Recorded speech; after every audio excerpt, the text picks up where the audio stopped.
Assalamualaikum. Halo, apa kabar? Berjumpa kembali bersama Bu Afa dalam mata pelajaran Ekonomi Pendalaman Minat. Ayo, masih tetap semangat kan belajarnya walau di rumah aja?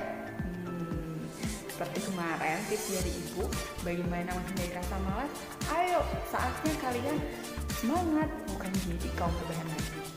Oke, kali ini kita akan membahas mengenai indeks harga. Seperti apa indeks harga? Yuk kita simak videonya berikut ini.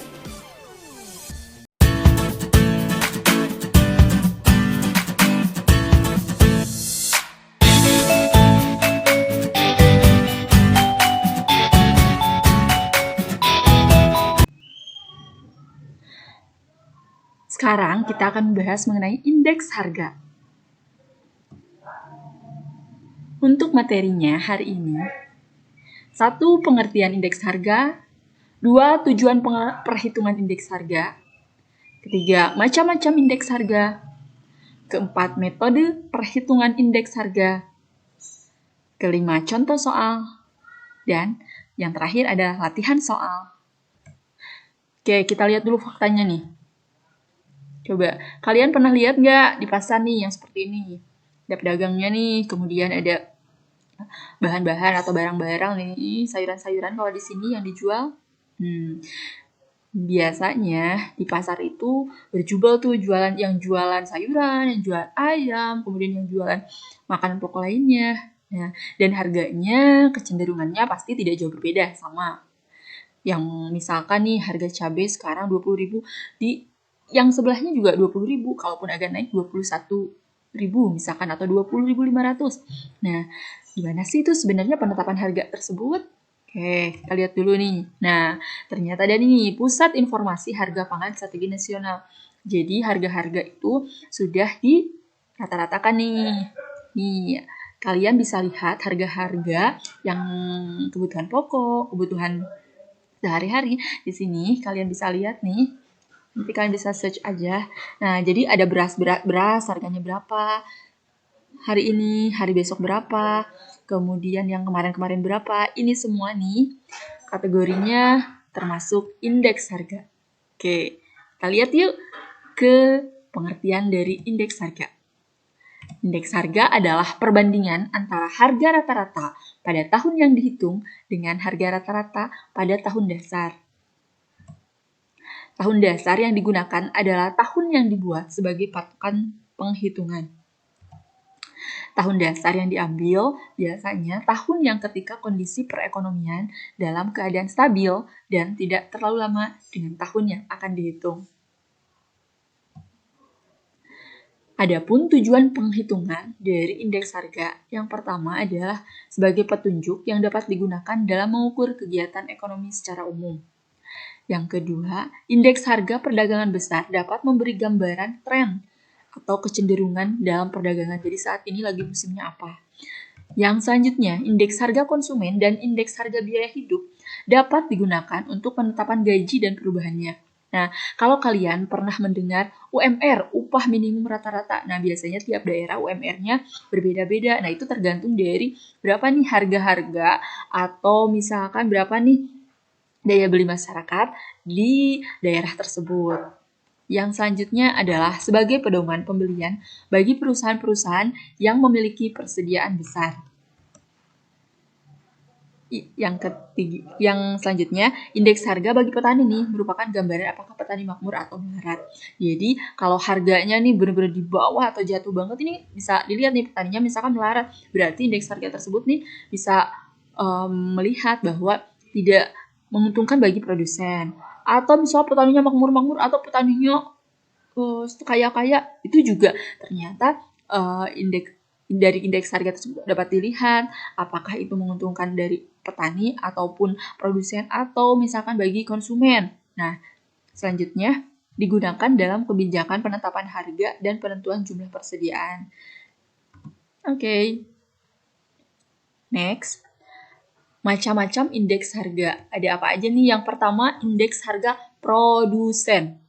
Indeks harga produsen ini bertumpu pada perubahan harga tingkat produsen. Jadi dari namanya aja produsen, produsen itu berarti yang menghasilkan atau yang memproduksi dari barang atau jasa tersebut. Nah, perubahan harganya tuh, indeks harga kan tadi perubahan harga nih. Perubahan harganya itu harga barang, harga jasanya itu dilihat dari fase produksinya. Jadi nanti misalkan harga sekarang contoh misalkan kita lihat kita ambil harga beras nih karena harga beras pada fase produksinya kurang lebih misalkan 10.000 nih, berarti nanti ketika dijual itu bisa jadi 11.000 atau 12.000. Nah, ini merupakan perubahan-perubahan dari harga produsen yang merupakan perubahan harga dari fase produksinya. Karena misalkan mereka itu sekarang jadi dari kemarin 10.000 harga beras sekarang jadi 12.000 karena memang ada peningkatan ketika membeli pupuk, harga pupuknya meningkat nih, jadi biaya yang dikenakannya juga gede dan harga jualnya pun jadi besar seperti itu. Kemudian indeks harga perdagangan besar. Nah, kalau yang ini perubahan-perubahannya yang terjadi atas harga pasar primer mengenai barang-barang tertentu. Yang selanjutnya adalah indeks harga konsumen. Indeks harga konsumen menunjukkan perbandingan harga jasa maupun barang yang dibeli oleh konsumen. Nih, jadi perubahan-perubahan harganya yang dibeli oleh konsumen nih dari mulai misalkan makanan, barang, jasa, perumahan. Nah, ini dilihat dari daya beli konsumennya. Selanjutnya yaitu metode perhitungannya. Seperti apa sih menghitung indeks harga? Yang pertama ada metode agregatif tidak tertimbang. Yang selanjutnya ada metode agregatif tertimbang. Untuk yang ini ada rumusnya yaitu jumlah P ini adalah harga. P itu price.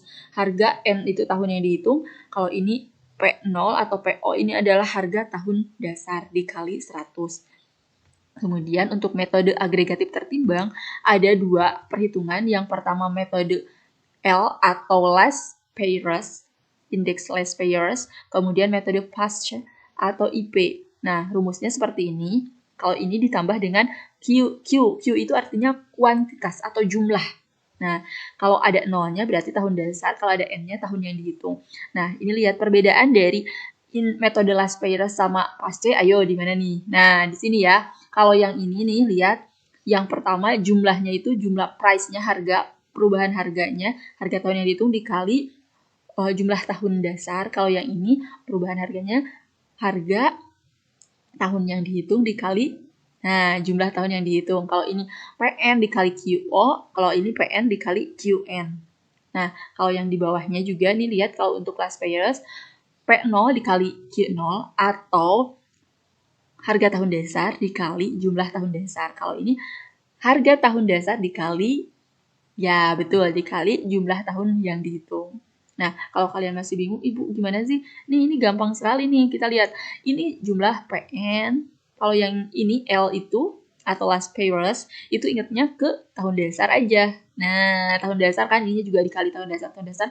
Kalau yang PASCH, itu dikalinya tahun yang dihitung. Nah, kalau PN-nya sama nih. PN, PO, PN, PO, PN, PO. Nah, kalau yang ini kualitasnya dikali kualitas atau jumlah tahun yang dasar. Kalau last payers, kalau PASCH itu tahun yang dihitung. Oke, gimana nih? Oke, kita langsung aja ke contoh soalnya, supaya kalian paham. Nah, yang pertama, untuk metode harga agregatif tidak tertimbang. Contohnya dia karena nggak ada kuantitas, jadi dia cuman price aja, atau cuman P aja. Nah, di sini di soalnya ada seperti ini, ada harga beras, gula, telur, minyak, pokoknya ini bahan pokok. Tahun dasarnya adalah 2001 nih ini. Yang akan kita hitung adalah tahun 2002 dan 2003. Nah, ketika ada soal di sini nih, jumlah ini, nah nanti ini nih yang akan jadi kita masukkan ke dalam rumus. Nah, rumusnya yang tadi indeks harga untuk metode agregatif atau IA tahun 2002, karena ini yang ditanyakan 2002. Rumusnya adalah jumlah PN, jumlah itu ini nih, jumlah tahun N itu adalah tahun yang dihitung. Kita lihat tahun 2002 yang dihitungnya berapa? 21.600. 21, ini kebanyakan duanya nih, harus dihapus ya. 21.600 dibagi, nah PO ini berapa nih tahun dasar? 19.850, 19.850 dikali 100. Jadi totalnya yaitu 108,82. Jadi ada peningkatan sebesar 8,82% dari tahun 2001. Kemudian untuk tahun 2003 sama, tinggal PN-nya berapa nih? 24.300 ini 23.400 ya, ini salah tulis nih. 24 nanti dikoreksi ya, 24.300 dibagi tetap ini tahun 2001 19.850 dikali 100. Jadi 122,42. Nah, jadi persentasenya ini adalah 100 dikurangi 122,42 dikali 100 berarti 22,42% ada kenaikan sebesar 22,42. Kalau ini ada peningkatan sebesar 8,82%. Next, selanjutnya metode last payers. Nah, ada soalnya nih. Harga tahun dasar, harga tahun yang dihitung. Kuantitas kan tadi ada PO, PN, QO, QN. Kalau last payers ingat, yaitu yang akan dijadikan kuantitas itu adalah kuantitas tahun dasar. Oke, kita hitung. Ini dari soal ini, kita lihat. Nah, kalian gak usah bingung. Sebenarnya ketika di soal cuma sampai sini, kalian tambahin aja tabel untuk menghitung PO dikali QO, PN dikali QN, biar mudah. Jadi tinggal kita masukin. Nah, rumusnya adalah yang tadi jumlah PN dibagi jumlah PO. Nah, ada QO, QO. Nah, QO, QO, QO. Nah, ini. Jadi kalian lihat ini jumlah PN ya dikali QO. Ini kita masukin aja nih jumlahnya berapa nih? 840.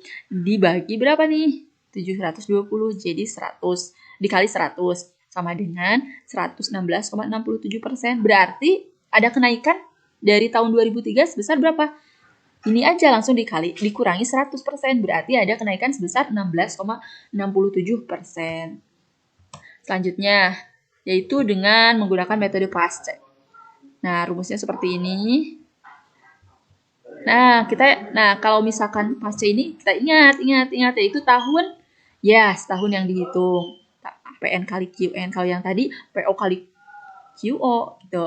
Nah, kalau ini sekarang PN dikali QN. Ini berapa nih? Masukin.